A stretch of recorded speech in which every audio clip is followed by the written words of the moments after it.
The message arrived on a Tuesday. Earth's combined leadership stood in stunned silence as the holographic representative of the Galactic Council delivered their verdict. After thorough evaluation, we find humanity unsuitable for membership within the Galactic Council. Your species exhibits dangerous tendencies toward aggression, unpredictability, and resource consumption beyond sustainable levels. You are hereby restricted to your solar system until such time as these fundamental flaws have been addressed. Admiral Jun Park's knuckles turned white as he gripped the edge of the conference table. As head of Earth's United Defense Force, he had overseen humanity's preparation for this moment, their introduction to the galactic community. Now, with a few cold words, they were being caged. "We reject this assessment," Park stated firmly. "Humanity deserves the same rights of exploration and expansion as any species." The alien diplomat's multiple eyes blinked in sequence. "The decision is final. Monitoring stations will be established at the edge of your system. Any attempt to violate this quarantine will be met with immediate defensive action." When the transmission ended, the room erupted in angry voices, but Park remained silent, his mind already calculating. If humanity couldn't join their galactic community, perhaps they would build something better. The walk back to his office felt longer than usual. Guards saluted as he passed, unaware that humanity had just been sentenced to imprisonment in their own solar system. Park nodded mechanically, his face a mask hiding the storm inside. Once alone, he activated his secure terminal and called the one person he trusted most. "Hannah, we need to talk," he said when his daughter's face appeared on screen. Dr. Hannah Park was Earth's leading physicist, head of the Quantum Propulsion Project. The meeting with the Council. It went badly. Worse than we imagined. "They've banned us from leaving the solar system." Hannah's expression hardened. "They can't do that. They already have. Monitoring stations will be set up within the month." Silence hung between them. Then Hannah spoke, her voice quiet but firm. "Project Shadow Step. It might work." Park knew what she meant. For years, Hannah's team had been developing an alternative to conventional space travel, a method the Council wouldn't expect or be able to detect. "How soon?" 2 years, maybe less if we get the resources we need." Park nodded. "You'll have them." That night, he called a secret meeting with Earth's most trusted military and scientific leaders. In a bunker deep beneath the old United Nations building, 11 men and women gathered around a table, much like the one where humanity had received its sentence hours earlier. "We have 2 choices," Park told them. "Accept the Council's restrictions and remain trapped in our solar system forever, or find a way to break free without detection." General Sunali, commander of the Asian Alliance forces, leaned forward. "You have a plan." "Not yet, but I have the beginnings of one." Park activated a hologram showing Hannah's experimental drive system. "This technology doesn't use the same hyperspace lanes as Council ships. If we can perfect it, we could travel undetected." "And then what?" asked President Carlos Martinez. "We establish colonies and hope they don't notice." "For a time," Park admitted. "But eventually, we build something strong enough that when they do notice, it won't matter." The room fell silent as the magnitude of what he was suggesting sank in. "You're talking about defying the most powerful organization in the galaxy," said Dr. Min Kwan, Earth's senior xenobiologist. "The Council controls thousands of worlds." "Yes," Park agreed. "And they just told us we're not good enough to join them. I say we prove them wrong." The debate lasted through the night. By dawn, a vote was taken. The decision was unanimous. Humanity would not accept its cage. 3 weeks later, the Terran Alliance was formed with Admiral Park as its military commander. Publicly, Earth's governments pledged to respect the Council's decision while focusing on internal development. Privately, resources poured into Hannah's quantum drive project and other technologies that might help humanity escape. The Council's monitoring stations appeared at the edge of the solar system as promised. Massive structures with sensors capable of detecting any conventional spacecraft attempting to leave. Council representatives arrived monthly to inspect Earth's shipyards and research facilities, making sure humanity wasn't developing forbidden technologies. Park met with them each time, smiling and cooperative. Meanwhile, deep in underground facilities on Mars and Europa. The real work continued. 1 year after the ban, Hannah's team achieved their first breakthrough. A test probe vanished from their lab and reappeared 2 light-minutes away. The quantum tunnel worked, briefly connecting 2 points in space without traveling through the space between. It's still unstable, Hannah explained to her father during a secure call, and the energy requirements are enormous. But it proves the concept. Park smiled for the first time in months. How long until we can send something bigger? A small ship, maybe 8 months. But Dad, there's something else. The excitement in her voice made him sit up straighter. The probe picked up a signal. Very faint, but definitely artificial. And it's not Council technology. Another species. No, the signal is old. Very old. Billions of years, maybe. And it's coming from a star system about 12 light years from here. A system not on any Council maps.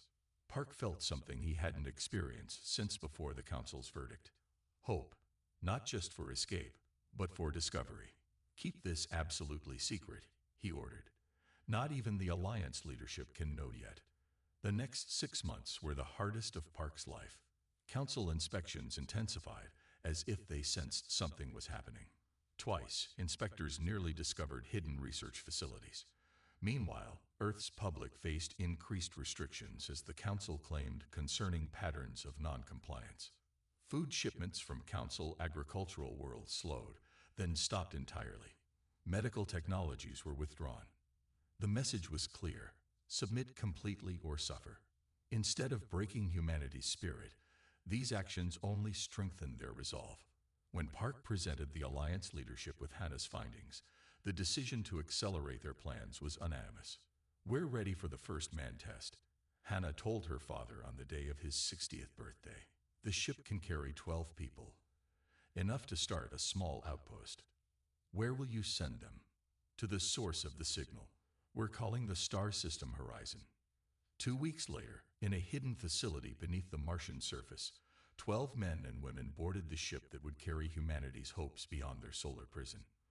The vessel, barely larger than an old Earth submarine, contained everything needed to establish a basic research station. Park addressed them before they departed. You carry with you the future of our species. Find what's waiting for us at Horizon. Lay the groundwork for those who will follow. Show the galaxy what humanity is truly capable of. As the ship prepared to activate its quantum drive, Park embraced his daughter one last time. I should be going with them, she said. No, your work here is more important. We need more ships, bigger ones. This is just the beginning. The quantum tunnel opened, a shimmering distortion in reality. The ship moved forward and vanished. No alarms sounded from the Council monitoring stations. As far as they could tell, nothing had happened at all. 1 month later, the ship returned with astonishing news. Horizon contained not just one habitable planet, but 3. And on the second world, they had found ruins, the remains of an ancient civilization. The technology is incredible, the mission commander reported. And somehow, our people can interface with it in ways we don't fully understand. It's as if it was made for us. Park looked at the images from Horizon and made his decision. Prepare the next ships. We begin our real work now. The Terran Alliance had taken its first step beyond the cage. They would not stop until they had built an empire of their own. 20 years passed. While officially complying with the Council's restrictions, the Terran Alliance poured resources into developing alternative FTL technology. Dr. Mina Kim stood in her laboratory beneath the lunar surface, watching as her experimental drive core pulsed with energy. Unlike the Council's technology that utilized established hyperspace channels, Kim's drive created temporary quantum tunnels, undetectable by standard Council monitoring systems. It works, she whispered, as the test probe disappeared and reappeared exactly where predicted, 10 light years away and back in under 5 minutes. Within 3 years, humanity had established its first colony beyond Sol, Nova Terra. Within a decade, there were 15 colonies, all situated in resource-rich systems deliberately ignored by the Council races. The operation maintained perfect secrecy through strict protocols and quantum-entangled communications developed by Dr. Tahan. The greatest discovery came when explorers found ruins of an ancient civilization on the planet designated Horizon. Han's team discovered technology that responded uniquely to human neural patterns, suggesting a connection between humans and these predecessors that no other known species possessed. The human colonies organized themselves into what became informally known as the Shadow Federation, an alliance of worlds unseen by the Council, yet growing more powerful with each passing year. Dr. Mina Kim brushed a strand of gray hair from her face as she watched the latest colony ship disappear into the quantum tunnel. 20 years had changed her. Lines now marked her once smooth face, but her eyes still held the same determination they had when she'd first improved Hana Park's original designs. "That's the third ship this month," said her assistant. "June, Nova Severus will have 5,000 more colonists by tomorrow." "And the Council?" Kim asked, her eyes not leaving the spot where the ship had vanished. "Their inspection team just left Mars. They suspect nothing." Kim nodded with satisfaction. The inspection teams had become routine over the years, board council officials checking boxes, never imagining that humanity had expanded to 23 star systems right under their noses. Later that day, Kim attended the monthly Shadow Council meeting. Unlike the early days when these meetings happened in bunkers, today's gathering took place in a gleaming conference room beneath the lunar surface. Holographic displays showed representatives from every human colony. Admiral June Park, now 80 years old but still sharp-minded, opened the session. "Report from Horizon." A young woman with bright eyes stepped forward. Kim recognized her as Dr. Han's daughter, Sarah. "The integration is complete," Sarah reported. "We've successfully merged predecessor tech with our quantum communication network. All colonies now have real-time communication, regardless of distance." Murmurs of approval filled the room. This was a breakthrough even the Council didn't possess. Their fastest communications still experienced delays over long distances. "And the neural interface," Park pressed. "Even better than we hoped." Sarah's eyes shone with excitement. 30% of humans can directly connect with predecessor systems. We're developing training programs to increase that number. Kim watched Park's face. 2 decades ago, he had gambled everything on humanity's escape from their solar system prison. Now his vision had become reality far beyond what any of them had imagined. The meeting continued with reports from each colony. Nova Terra had doubled its food production. Centauri Prime had discovered new mineral deposits. Each report showed the same pattern: growth, discovery, progress, all hidden from Council eyes. When the meeting ended, Kim found herself walking beside Park through the lunar corridor. "You should visit Nova Terra," she told him. "See what you started." Park shook his head. "Too risky. The Council still watches the old guard too closely." It was true. The original leaders of the Shadow Federation rarely left Sol System to maintain the illusion of compliance. Their absence would raise questions. "Then at least come see the new drive test tomorrow," Kim insisted. 4th generation quantum tunneling. Twice the range, half the energy cost. Park smiled. "That I can do." The next day, in a chamber deep beneath the lunar surface, they watched as the experimental vessel prepared for its jump. This ship was different. Not designed for colonists, but for exploration. Faster, stealthier, able to push farther into unknown space. "Begin countdown," Kim ordered. The ship's drive core glowed brighter than any previous model. The quantum field expanded, creating the tunnel that would let the ship slip between points in space without traversing the distance. 3, 2, 1. The ship vanished. "Perfect. Expected return?" Park asked. 6 hours. They're going beyond our established network, looking for new worlds, new resources." Park nodded, his eyes thoughtful. "And perhaps new allies." That statement surprised Kim. "Allies? You mean contacting other species?" "Eventually we must. The Council doesn't represent all intelligent life in the galaxy. There must be others like us, species deemed unworthy or unknown to the Council altogether." This was new thinking. For 20 years, the Shadow Federation had focused solely on expansion and staying hidden. The idea of reaching out to others seemed dangerous. "The Council would discover us," Kim said. "They will anyway someday," Park replied calmly. better on our terms than theirs. 6 hours later, the exploration ship returned on schedule, but the data it brought back changed everything. Captain Yun called an emergency meeting. His face was grim as he displayed the ship's findings. "We detected a non-council vessel at the edge of the system we surveyed," he reported. "They didn't see us, but their technology." He paused. "It's similar to ours." Images appeared on the screen. A ship unlike any council design. Sleeker, with energy signatures that suggested quantum technology. "Another species developing along our path?" Kim asked, leaning forward. "Not exactly." Yun pulled up another image, a close view of markings on the ship's hull. Though alien, they were eerily similar to the symbols found in the predecessor ruins on Horizon. Park's eyes widened. "They're connected to the predecessors too." "It appears so," Yun agreed. "And they're not part of the council. Their ship avoided a council patrol just as carefully as we would have." The room fell silent as the implications sank in. "We need to make contact," Park said finally. Carefully. Kim wasn't sure. It could expose everything we've built. Or it could give us the ally we need. Park turned to Sarahan. "Can you use the predecessor tech to communicate with them? Something the council wouldn't detect." Sarah thought for a moment. "The neural patterns. If they connect to predecessor technology the same way we do, we might be able to send a signal only they would recognize." 2 weeks later, Kim stood with Park and Sarah in the command center on Horizon, watching as they prepared to send humanity's first message to another species outside council control. Sarah sat in the neural interface chair, her mind connecting directly with the ancient predecessor console they'd restored. Her eyes closed in concentration.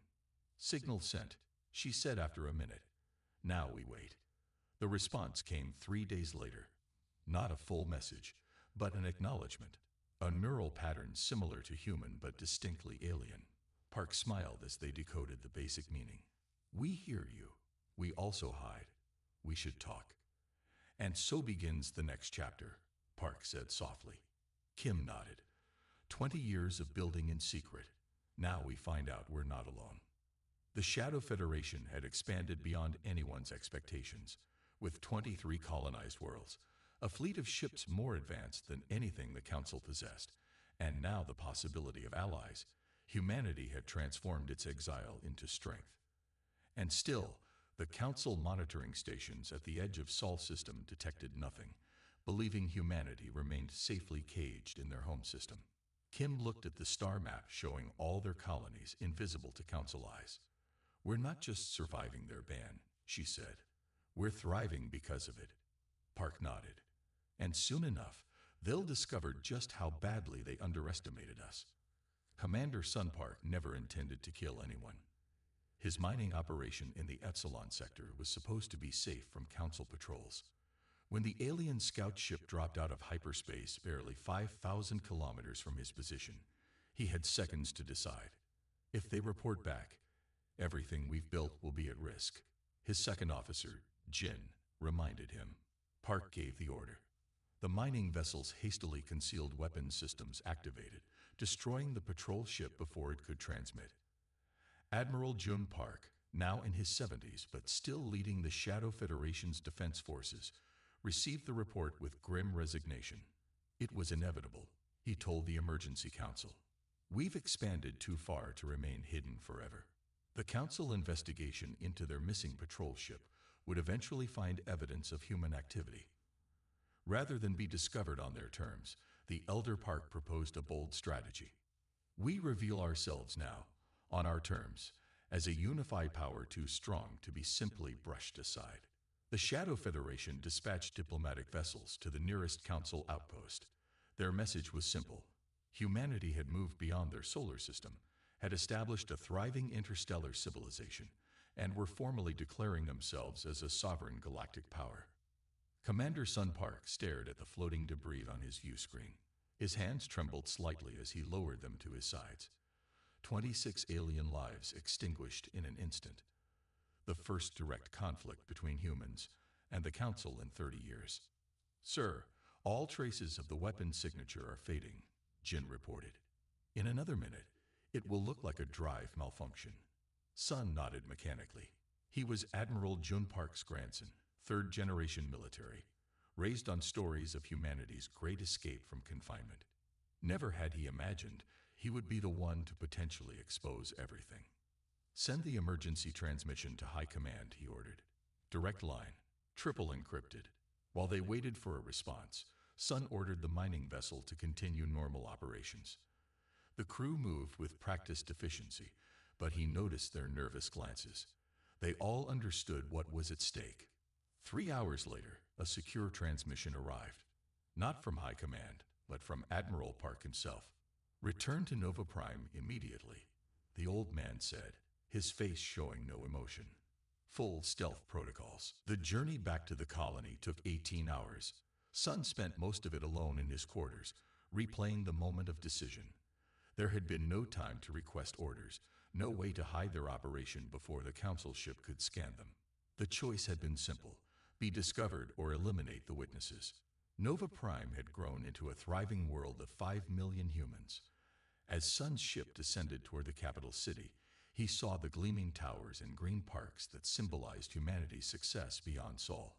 All of this now at risk because of his actions. At headquarters, he was escorted directly to the emergency council chamber. Representatives from all 27 human worlds were present, either in person or via hologram. At the head of the table sat his grandfather, Admiral Jun Park. Tell them exactly what happened, Park said without preamble. Sun recounted the events in the Epsilon sector. When he finished, the room remained silent for several long moments. Finally, Governor Hannah Kim of Nova Terra spoke. How long before the council realizes their ship is missing? Their patrol routes are predictable, answered General Tai, head of intelligence. They'll know within 48 hours. The search will begin immediately after. Can we cover this up? Asked another representative. Make it look like an accident. Jin did her best, Sun replied. But council investigators are thorough. They'll find something. Residual energy patterns. Trajectory anomalies. Something. Admiral Park had remained silent, listening to the discussion. Now he stood, commanding the room's attention despite his age. For 30 years, we have hidden in the shadows, building our strength, he said.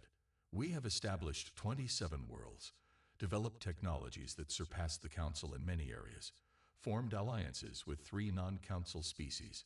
We are not the same humans they confined to Sol 3 decades ago. He moved to the center display and activated it, showing a map of human territory alongside Council space. We always knew this day would come.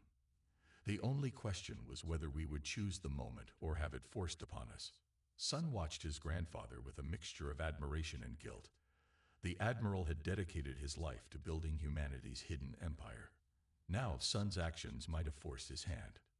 What are you suggesting? Asked Governor Kim. That we reveal ourselves, not as supplicants begging forgiveness for breaking their rules, but as equals announcing our presence. Murmurs filled the room. Some voices concerned, others excited. The Council has thousands of worlds, objected one representative. We have 27. They have quantity, Park agreed. We have innovation. Our quantum technology is decades ahead of theirs. Our neural interfaces with predecessor tech gives us capabilities no Council race possesses. He let that sink in before continuing. And we have allies. The Varsi, the Nerin, and the Talax all stand with us. Species also deemed unworthy by Council standards. The debate lasted hours. Some argued for hiding the incident, relocating vulnerable colonies, and continuing in secrecy.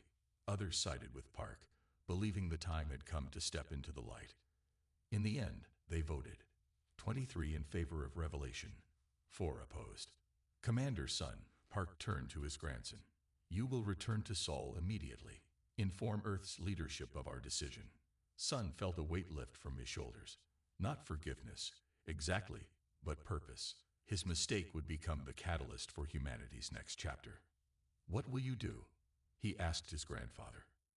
Park's eyes showed a fierce determination that belied his age. I will lead our diplomatic mission to the nearest Council outpost. We will show them exactly who we have become. 3 days later, a fleet of 5 human vessels, sleek, advanced ships that had never been seen in Council space, dropped out of quantum tunnels near the Council outpost in the Rigel sector. At their center was the flagship Defiance, carrying Admiral Park and representatives from each human world. They made no aggressive moves, but neither did they respond to the outpost's confused demands. Instead, they broadcast a single message on all frequencies, in all known Council languages. Attention, Galactic Council. 30 years ago, you restricted humanity to our home system, deeming us unworthy of galactic citizenship. Today, we inform you that we have moved beyond your restrictions. The Human Confederation now comprises 27 worlds across 32 star systems. We come not as supplicants, but as a sovereign power, willing to establish peaceful relations based on mutual respect and recognition. On the outpost, alarms sounded as sensors confirmed what seemed impossible: human ships, far from Earth, with technology that didn't match any known Council designs. Aboard the Defiance, Park stood calmly as panicked responses flooded their communication systems. Demands for surrender, threats of response fleets, confused requests for clarification. Sir, his communications officer reported, the outpost commander is requesting to speak with you directly. Park nodded. A moment later, the image of a Taraxan official appeared on screen, his four eyes blinking rapidly in what humans had learned was a sign of extreme stress. This is a violation of Council decree. The Taraxan began. Your species is confined to the Sol system. These ships and your claims are illegal. Park smiled slightly. The decree was unjust, and we rejected it. As you can see, we have thrived despite your restrictions. Now we offer two choices: recognize the Human Confederation as a sovereign power, or face the consequences of continued hostility. Consequences. The Taraxan's voice rose. The Council controls thousands of worlds. You claim 27. What consequences could you possibly inflict? In response, Park nodded to his tactical officer. Across the human fleet, systems activated that had been in development for decades. Targeted quantum field generators that disrupted the very fabric of hyperspace. On the outpost, alarms blared as their hyperspace communications network suddenly went dark. Their connection to the Council severed completely. That is just one example, Park said calmly. We can restore your communications whenever we choose. Consider it a demonstration of good faith that we're doing so now. With another nod from Park, the disruption ended. The Taraxan's eyes widened as reports came in confirming communications were restored. The Council will hear of this, the official warned. We're counting on it, Park replied. Tell them humanity awaits their response. We prefer peace, but we are prepared for any alternative. As the transmission ended, Sun looked at his grandfather with newfound respect. They'll send warships, he said. Of course, Park agreed. But by then, every Council world will have heard our message. After 30 years of being told humans were dangerous primitives who needed to be contained, they'll wonder what else the Council has lied about. Sun nodded slowly, understanding the strategy. This wasn't just about revealing their existence. It was about challenging the Council's authority, exposing its fallibility. The game has changed, Park said, looking out at the stars. Now we play by our rules, not theirs. The Council chambers on Axis Prime had never seen such chaos. Representatives of 37 species shouted accusations and demands as evidence of humanity's expansion displayed on the central hologram. 57 colonies, mining operations in over 200 systems, a fleet exceeding anything a quarantined species should possess. This violation cannot stand, declared High Counselor Vrex. The humans have deliberately deceived this council and broken the terms of their containment. A coalition of militaristic council races dispatched a peacekeeping fleet to the nearest human colony, expecting quick submission. They found Admiral Park's daughter, Fleet Commander Hannah Park, waiting with the Third Fleet. The battle lasted less than an hour. The human vessels moved in patterns no Council tactical computer could predict, using weapons based on predecessor technology that bypassed standard shields. When it ended, the Council had lost 23 capital ships. Humanity had lost 7. We didn't want this fight, Hannah Park transmitted to the survivors. We only wanted the freedom to determine our own destiny. As news spread throughout Council space, several younger species who had themselves chafed under Council restrictions made secret overtures to human diplomats. They saw in humanity not a threat, but an opportunity for change. High Counselor Vrex pounded his fist on the polished table. His blue skin had darkened to purple with rage as reports of the battle continued to stream in. The Grand Chamber, with its soaring ceiling and ancient symbols of unity, now echoed with angry shouts. 23 ships lost. Our finest vessels, our best crews, gone. Vrex's 4 eyes blinked rapidly. This human infection must be burned out completely. Councillor Meal, representing the Felorian species, rose slowly. Unlike many council members, the Felorians were known for their calm approach. Perhaps we should consider our original error, Meal suggested. 30 years ago, we judged humanity too harshly. Now we see the results. Vrex turned on him. You defend these primitives. They violated the most sacred council decree. A decree they never accepted, Meal countered. And clearly, they are no longer primitive. The holographic display shifted to show captured footage from the battle. Human ships moved in ways that defied standard tactical patterns, their quantum drives allowing them to appear and disappear across the battlefield. Most shocking were the weapons. Energy beams that passed directly through Council shields, as if they weren't there. The technology they're using, said Science Minister Trell, her voice hushed. It matches nothing in our database except fragments of predecessor artifacts. A murmur swept through the chamber. The predecessors were little more than legend, an ancient race said to have seeded the galaxy with life before vanishing billions of years ago. Only fragments of their technology had ever been found, and most races could barely activate them, let alone understand their principles. Impossible. Vrex snapped. No species has ever deciphered predecessor tech. Yet the evidence suggests the humans have, Troll insisted. The neural interface patterns, the energy signatures, they've not only understood it, they've built upon it. Far from the council chambers, on the human colony world of Nova Prima, Fleet Commander Hannah Park stood before a wall of screens displaying the aftermath of battle.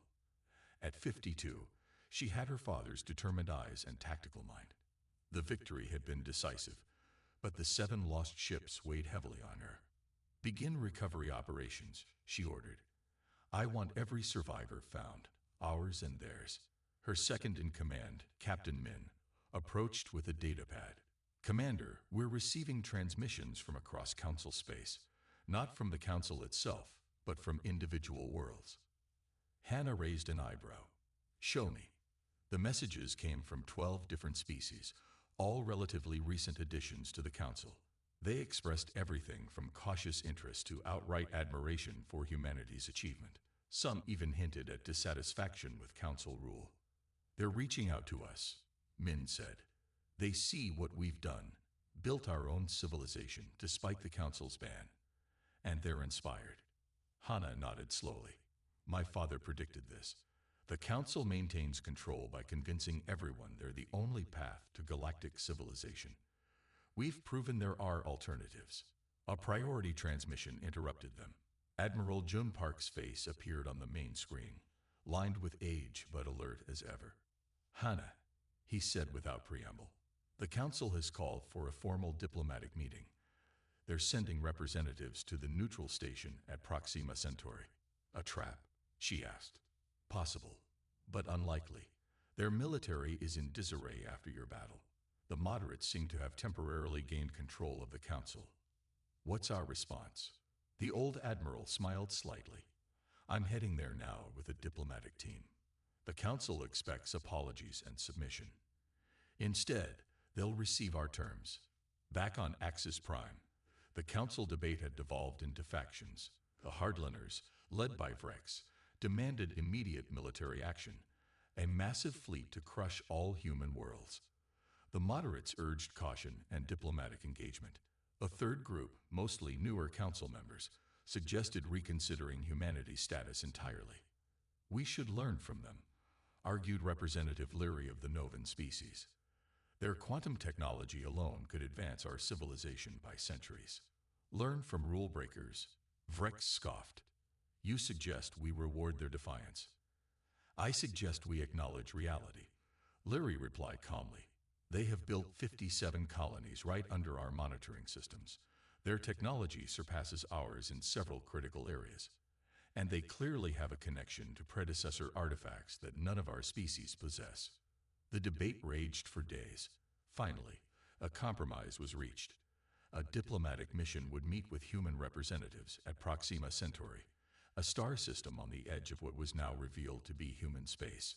3 days later, the Council delegation arrived at the space station orbiting Proxima Centauri's fourth planet. The station itself shocked them. It was clearly of human design, but incorporated elements that resembled predecessor architecture. Most disturbing to the Council representatives was how the human guards seemed to interface directly with the station's systems through neural links, something only the most advanced Council races could do, and even then imperfectly. In the central chamber, Admiral Jun Park waited with his diplomatic team. Despite his age, he stood tall, his uniform bearing the simple insignia of the Human Confederation. High Counselor Vrex entered first, flanked by representatives from 5 other species. Their expressions ranged from barely contained anger to cautious curiosity. Admiral Park, Vrex began stiffly. The Council acknowledges your communication and the regrettable conflict that followed. We are prepared to discuss terms for humanity's reintegration under Council oversight. Park's expression didn't change. There seems to be a misunderstanding, Counselor. We are not here to discuss our return to Council oversight. We are here to establish diplomatic relations between equals. Vrex's skin darkened. Impossible. No single species can stand as equal to the Council. Yet here we are, Park replied. He activated a display showing the extent of human territory, their alliances with 3 other non-Council species, and the technological achievements they had developed independently. For 30 years, you believed us safely contained in our home system. In that time, we explored, we built, we discovered.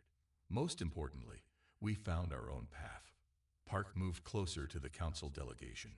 We have no desire for conflict with the Council, but neither will we accept a return to restrictions. The Human Confederation offers peaceful coexistence, trade, and exchange of knowledge, as equals, not as subjects. The junior Council members looked impressed despite themselves. Vrex, however, was not moved. You speak of peace while your forces destroy Council ships, he accused. Ships sent to attack a peaceful colony, Park countered. We defended ourselves. We will always defend ourselves. The negotiations continued for hours. The Council delegation struggled to accept the new reality. Humanity would not be contained again. Eventually, they settled on a preliminary agreement, a recognition of human territory, establishment of diplomatic relations, and an exchange of observers. As the Council representatives prepared to leave, the youngest among them, a Novan named Taylor, approached Park privately. Admiral, she said quietly, there are many within the Council who admire what humanity has accomplished. Some of us have long questioned the hierarchy that places certain species above others. Park studied her. You're suggesting that your emergence may catalyze changes within the Council itself. Already there are calls for reform, for more equal representation. She glanced at her departing colleagues. The old order is facing its first serious challenge in millennia. After the Council delegation departed, Park received a secure transmission from Hana. How did it go? She asked. As expected. They're shocked, angry, but ultimately practical. They know they can't simply wipe us out, so they'll adapt. Hana nodded. And our next move? The old admiral looked thoughtful. We prepare for the real changes. The Council has ruled the galaxy for too long without challenge. Our emergence has created cracks in their authority. Now we must be ready for what comes through those cracks. Throughout Council space, news of humanity's achievements spread rapidly. On dozens of worlds, especially those newer to Council membership, the story inspired awe and reflection. If humans could build their own interstellar civilization despite Council restrictions, what else might be possible outside the established order? The reckoning had begun, not just between humanity and the Council, but within the Council itself. The galaxy that had remained unchanged for thousands of years was about to transform. The Great Council Hall on Earth's New Geneva Station was unlike anything the galaxy had seen before. Humans sat alongside representatives from 11 former council races and 7 newly discovered species who had avoided council contact. Dr. Tahan, now elderly but sharp as ever, presented his findings to the assembly. The predecessor genetic samples show a 97% compatibility with human DNA. We believe they may have seeded Earth billions of years ago, before their civilization collapsed. This connection explains why their technology responds to human neural patterns. Admiral Jun Park, now approaching his final days, watched from his wheelchair as his lifelong dream took form. The Shadow Federation had evolved into the Concordance, an alliance of species united by principles of self-determination and mutual defense. When the remnants of the fractured council finally sent representatives to negotiate, they found not the primitive quarantine species they had dismissed decades ago, but the leaders of a thriving interstellar alliance with technologies they desperately needed access to. As the former council diplomats entered the chamber, Park leaned toward his daughter and whispered, "They banned us from their empire, so we built something better." Hannah smiled. "And now they come to us as supplicants." The galaxy had changed forever. Humanity had not merely survived their exile. They had thrived because of it, creating a new galactic order that would endure for millennia to come. 5 years had passed since the battle that changed everything. Admiral Jun Park felt the weight of those years as his daughter Hannah pushed his wheelchair through the soaring entrance of New Geneva Station. At 93, his body had finally begun to fail him, but his mind remained as sharp as ever. The station itself was a miracle of human and predecessor technology. A massive structure hanging in Earth orbit, designed not with the utilitarian principles of council architecture, but with sweeping lines that suggested both strength and welcome. It had been built specifically for this day. "Nervous?" Hannah asked, pausing before the great doors to the council hall. Park smiled slightly. "After everything we've been through, hardly." But he was. Not nervous exactly, but aware of the historical weight of this moment. Inside that hall waited representatives from 19 different species, 11 that had broken away from the council to join humanity's alliance, 7 discovered in unexplored regions, and of course, humans themselves. Today they would formalize what had begun in defiance and grown through determination. And at the back of the hall, observers from what remained of the once mighty Galactic Council would watch. "They're ready for you," said Sun, Park's grandson, appearing from a side door. Now a commander in his own right, Sun had grown into a thoughtful leader. The burden of having fired the first shots of the conflict had shaped him. The doors swung open. The hall fell silent as Hannah wheeled her father to the central position. Designed in a circle rather than the hierarchical tiers of the old council chambers, the New Geneva Hall put all representatives on equal footing. No species sat above another. Park gazed around at the gathered faces, some humanoid, others wildly different. From the crystalline, Talax to the gaseous strain, all had chosen to join this new alliance for their own reasons, but with shared principles. "Friends," Park began, his voice still strong despite his frail appearance. 40 years ago, I stood before the old council as they sentenced humanity to confinement in our home system. They judged us unworthy of the stars. He paused, making eye contact with the council observers at the back. That judgment was the greatest gift they could have given us, though none of us knew it then. Murmurs of agreement rippled through the assembly. Forced to find our own path, we discovered strengths we never knew we had. We built technologies the council had never imagined. Most importantly, we found that we were not alone in our desire for self-determination. The representatives from the former council worlds nodded. Many had joined the Human Alliance after seeing how the council handled the human problem. The rigid hierarchy, the dismissal of new ideas, the control exerted over member worlds, flaws that had been accepted for millennia suddenly seemed intolerable when contrasted with the vibrant, innovative human alternative. Dr. Tahan stepped forward next. Once Park's trusted advisor, now the foremost expert on predecessor technology and biology in the galaxy. Age had bent his frame, but his eyes were bright with excitement. For decades, we wondered why human neural patterns could interface with predecessor technology, when other species could not, Han explained, activating a holographic display. The answer was in our DNA all along. The display showed genetic sequences side by side, human and predecessor.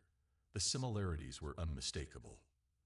The predecessors didn't just leave their technology behind when their civilization collapsed billions of years ago. They seeded worlds with genetic material that would eventually evolve into new species, a final legacy before they vanished. The hall was absolutely silent as Han continued. Many species share some genetic markers with the predecessors, but humans retain 97% compatibility, far more than any other known species. We are, in a very real sense, their children. The revelation sent whispers through the assembly. Park watched the council observers, noting their shocked expressions. This information would shake the very foundations of their remaining authority. Many council species had claimed special status based on age or supposed connections to ancient races. Now humanity had proved a direct link to the most ancient species of all. This explains our unique ability to interface with their technology, Han concluded, and why we've been able to build upon it in ways the Council never could. Next came representatives from each member species, speaking about why they had joined the alliance. The Novan delegates spoke of how Council restrictions had stifled their medical research. The Taliks described centuries of being treated as second-class citizens. The Vreen explained how they had hidden from Council expansionism, fearing assimilation. Finally, it was time for the formal signing of the Concordance Charter. Each representative approached the central table, where an actual physical document waited alongside digital versions. Old-fashioned, perhaps, but Park had insisted on the symbolism. The Concordance is founded on 3 principles, Hana announced as the signing began. Self-determination for all member species, mutual defense against external threats, and the free exchange of knowledge and culture. One by one, the representatives signed. Last came Admiral Park, his hand shaking slightly as he wrote his name on the document that represented everything he had fought for. "It is done," he declared. "The Concordance is born." The celebration that followed was subdued but joyful. Representatives mingled, conversing through translator implants or in shared languages. Park noticed the council observers standing awkwardly apart, unsure of their place in this new reality. He gestured for Hannah to wheel him toward them. "Councillor Vrex," Park greeted the lead observer. "I'm glad you could attend." The aged Vrex looked much diminished from the forceful figure who had once condemned humanity. The fracturing of the council had not been kind to him. "Admiral Park," Vrex acknowledged stiffly. "An impressive achievement. More than an achievement. A new beginning." Park gestured around the room. "You're welcome to join us, you know. The Concordance has no banned species, no hierarchies of worth." Vrex's 4 eyes blinked in sequence. "The Council has stood for 50,000 years. It will endure this disruption." Park smiled sadly. "Perhaps, but it will never be what it was. Already half your member worlds have joined us or declared independence. Your technology lags behind ours. Your economy is suffering without access to Concordance trade networks. What is it you want, Admiral? To gloat?" "No," Park shook his head. "To thank you." Vrex stared at him in confusion. "If you had welcomed us 40 years ago, we would have become just another council member race, bound by your rules, limited by your traditions. By rejecting us, you forced us to find our own way." Park looked around at the diverse gathering. "And in doing so, we found something better than what you offered." Later, as the event wound down, Park found himself beside a viewport, gazing out at Earth below. Hannah joined him, resting a hand on his shoulder. "Satisfied?" she asked. Park considered the question. Not satisfied. Grateful. For what? For living long enough to see this day. He turned to look at his daughter. "When they banned us, I was so angry. I wanted to prove them wrong, to show them humanity deserved better. And you did. We did more than that." Park looked back toward the hall where representatives of 19 species now worked together as equals. "We created an alternative, not just for ourselves, but for everyone who felt trapped in their system." Hannah nodded. "And now they come to us, asking for trade agreements, technology exchanges. The mighty council seeking favors from the species they once caged. Not revenge, Park said firmly. A better way forward, for everyone. As the stars wheeled slowly past the viewport, Admiral Jun Park felt a deep sense of completion. The journey that had begun with defiance had led to something far greater than anyone could have imagined. Humanity had not merely survived exile, they had transformed it into the foundation for a new galactic order. The next day, 3 more council worlds would request membership in the Concordance. Within 5 years, the old council would exist in name only, a shadow of its former self. And humanity, once deemed unworthy of the stars, would help guide a united galaxy into a new era of exploration and discovery. In the end, the ban had not confined humanity. It had set them free. The end